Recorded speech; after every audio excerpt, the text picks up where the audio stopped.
Welcome to village cooking style. இன்னும் நம்ம சேனலை சப்ஸ்கிரைப் பண்ணாதவங்க சப்ஸ்கிரைப் பண்ணுங்கள். இன்றைக்கி நம்ம பார்க்க போகிற ரெசிபி டேஸ்டியான வாழைப்பூ பிரியாணி. வாங்க அதுக்கு தேவையான பொருட்கள் என்னென்னு பார்க்கலாம். இங்கே நான் ஒரு வாழைப்பூ வாங்கி க்ளீன் பண்ணி எடுத்து வச்சுருக்கேன். மோரில் ஊற வச்சுருக்கேன், ஏன்னா கலர் மாறாமல் இருக்கணும். ஒரு வாழைப்பூ வாங்கி ஒரு பாதி அளவுக்கு க்ளீன் பண்ணி எடுத்து ஒரு பவுலில் மோரில் போட்டு வச்சுருக்கேன். ஒரு பெரிய வெங்காயம் எடுத்து நீல வாக்கில் கட் பண்ணி வச்சுக்கிறேன் சன்னமாக. 2 தக்காளி எடுத்து கட் பண்ணி வச்சுருக்கேன். 2 பச்சை மிளகாய் வச்சுருக்கேன். அரை எலுமிச்சம்பழம் வச்சுருக்கேன். வாழைப்பூ அரை வாழைப்பூ எடுத்து மோரில் ஊற வச்சுருக்கேன். பாதி வாழைப்பூவை க்ளீன் பண்ணி 250 கிராம் அளவுக்கு பாசுமதி ரைஸ் கழுவி தண்ணி ஊற்றி ஊற வச்சுருக்கேன். அது ஒரு 20 நிமிஷம் நம்மளுக்கு ஊறணும். அரை ஸ்பூன் கரம் மசாலா வச்சுருக்கேன். 1 ஸ்பூன் சில்லி பவுடர் வச்சுருக்கேன். ஒரு 15 பல் பூண்டு வச்சுருக்கேன். ஒரு 2 துண்டு இஞ்சி, ஒரு 10 சின்ன வெங்காயம், 10-12 சின்ன வெங்காயம் வச்சுருக்கேன். அது போக பட்டை, சோம்பு, லவங்கம், மராட்டி மொக்கு வச்சுருக்கேன். இதுக்கு தேவையான பொருட்கள். இப்போ செய்முறை பார்க்கலாம் வாங்க. இங்கே நம்ம எடுத்து வச்ச இதுவை நம்ம பேஸ்ட்டாக அரைச்சிக்கணும். பூண்டு, இஞ்சி, சின்ன வெங்காயம், அந்த மசாலா பொருள் வச்சோம் இல்லைங்களா, சோம்பு, லவங்கம், பட்டை அதெல்லாத்தையும் போட்டு நம்ம விழுதாக அரைச்சிக்கணும். பேஸ்ட்டாக அரைச்சி எடுத்துக்கணும்.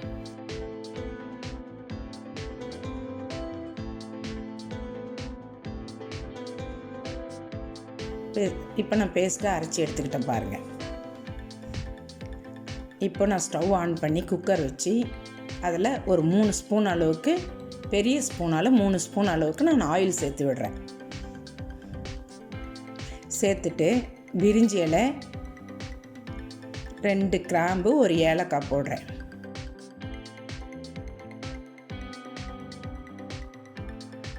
அது பொரிஞ்ச உடனே வெங்காயம் சேர்த்து விடுறேன். ஒரு வெங்காயம் கட் பண்ணி வச்சோம் இல்லைங்களா, பெரிய வெங்காயம் சன்னமாக, அதை சேர்த்து விடுறேன். சேர்த்துட்டு அது வதக்கணும். அது கொஞ்சம் நம்மளுக்கு கோல்டன் ப்ரௌன் கலர் வரணும். நல்லா வதக்கி விடணும். இந்த வாழைப்பூ பிரியாணி ரொம்ப டேஸ்ட்டாக இருக்கும் சாப்பிட்றதுக்கு. கூட அந்த 2 பச்சை மிளகாய் கீனி வச்சோம் இல்லைங்களா, அதையும் எடுத்து இதில் சேர்த்து விட்டு வதக்கிறேன். இப்போ வெங்காயத்தோட கலர் மாறி வருது பாருங்கள்.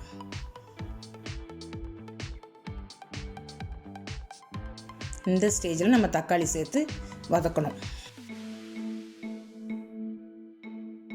நான் இங்கே 250 கிராம் அரிசி அளவுக்கு செய்கிறதுனால நான் எல்லாமே கம்மியாக தான் எடுத்திருக்கேன். 2 தக்காளி, ஒரு பெரிய வெங்காயம் எடுத்துக்கிறேன். 2 பச்சை மிளகாய் போட்டிருக்கேன். அதுக்கு தேவையான அளவுக்கு மட்டும் எடுத்திருக்கேன். இப்போ தேவையான உப்பு சேர்த்து வதக்கி விடுறேன். உப்பு சேர்த்து வதக்கும்போது நம்மளுக்கு நல்லா வதங்கி வரும்.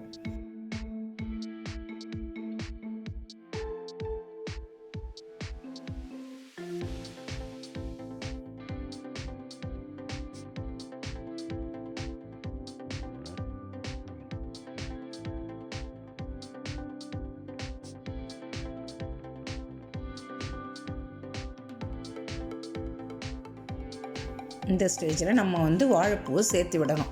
நம்ம க்ளீன் பண்ணி வச்சோம் இல்லைங்களா, அந்த வாழைப்பூவை இதில் சேர்த்து விடணும். நம்ம க்ளீன் பண்ணி மோரில் ஊற வைக்கணும். அப்போ தான் நம்மளுக்கு அந்த வாழைப்பூவோட கலர் மாறாமல் இருக்கும்.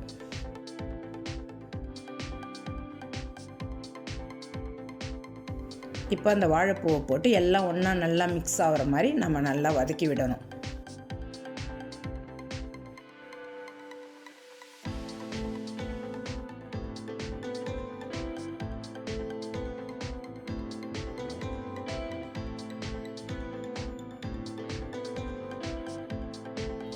இப்போ நம்ம அரைச்ச அந்த விழுதை அதில் சேர்த்துடணும். நம்ம இப்போ எல்லாம் போட்டு அரைச்சோம் இல்லைங்களா, அந்த விழுதை இதில் சேர்த்து நல்லா அந்த ரா ஃப்ளேவர் போகிற அளவுக்கு நம்ம நல்லா வதக்கி விடணும். விட்டு விட்டு வதக்கி விடணும்.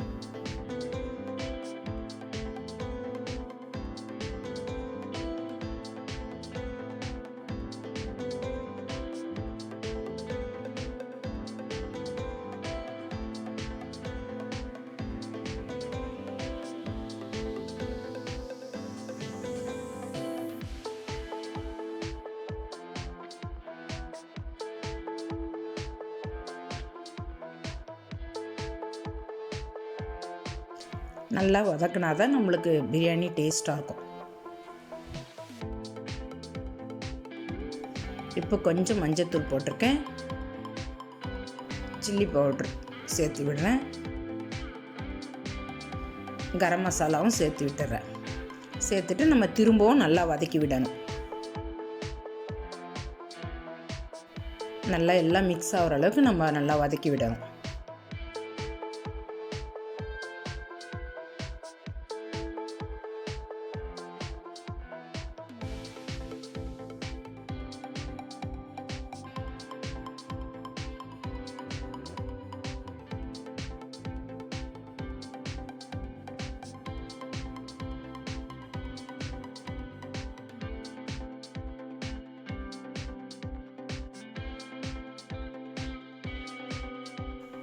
திரும்பவும் கொஞ்சம் நல்லா வதக்கி விட்டுட்டு அதுக்கு தேவையான அளவு தண்ணி ஊற்றுறோம்.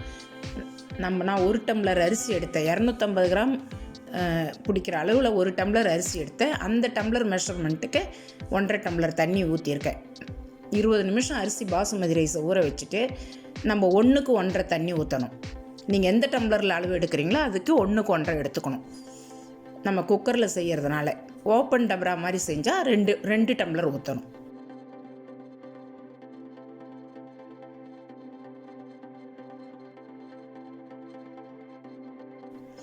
இப்போ கொதிக்குது பாருங்கள், நம்ம 1.5 டம்ளர் தண்ணி சேர்த்து விட்டோம் இல்லைங்களா, இப்போ கொதிக்குது.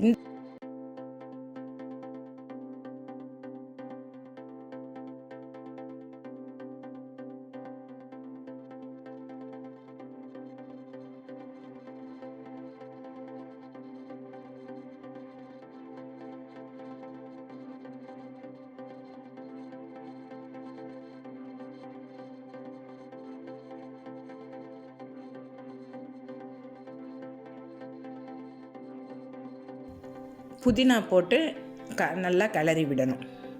கொஞ்சம் புதினா சேர்த்து கிளறி விடணும். அரிசி சேர்த்து கிளறிட்டு நல்லா எல்லாம் மிக்ஸ் ஆகிற மாதிரி நல்லா கிளறி விடணும்.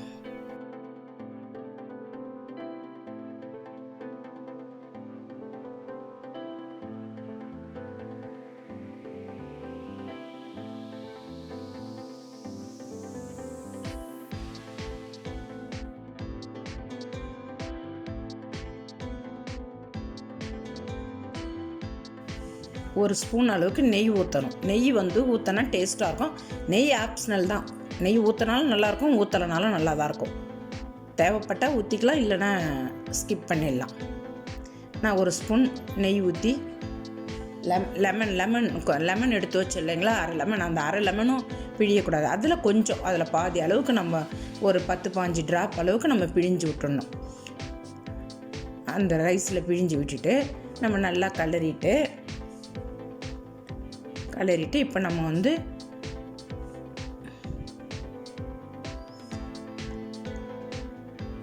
கொத்தமல்லி தழையை மேலே தூவிட்டு நம்ம க்ளோஸ் பண்ணி வச்சுக்கணும். மூடி போட்டு நம்ம க்ளோஸ் பண்ணிவிட்டு வெயிட் போட்டு விட்டுடணும். வெயிட் போட்டு விட்டுட்டு நம்மளுக்கு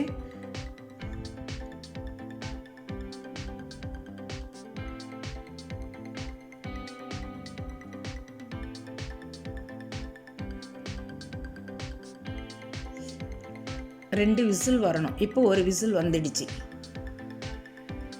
ரெண்டாவது விசிலும் வந்துடுச்சு. இந்த ஸ்டேஜில் நம்ம ஸ்டவ்வை ஆஃப் பண்ணிடணும்.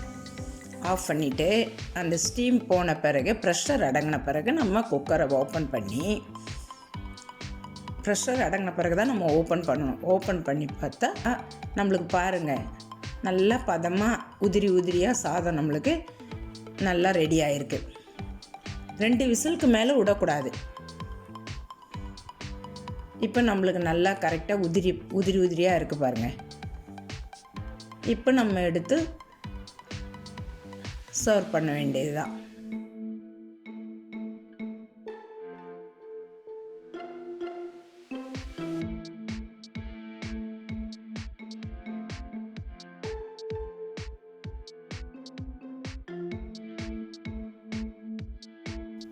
இப்போ நான் இதை ஒரு பிளேட்டில் எடுத்து வைக்கிறேன்.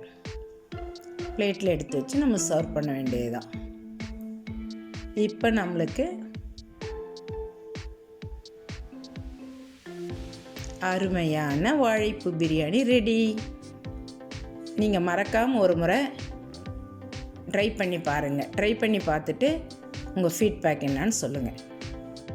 இந்த வீடியோ உங்களுக்கு பிடிச்சிருந்தா லைக் பண்ணுங்கள், கமெண்ட் பண்ணுங்கள், மறக்காமல் உங்கள் ஃப்ரெண்ட்ஸுங்களுக்கு ஷேர் பண்ணுங்கள். இன்னும் நம்ம சேனலை சப்ஸ்கிரைப் பண்ணாதவங்க சப்ஸ்கிரைப் பண்ணுங்கள். தேங்க்யூ.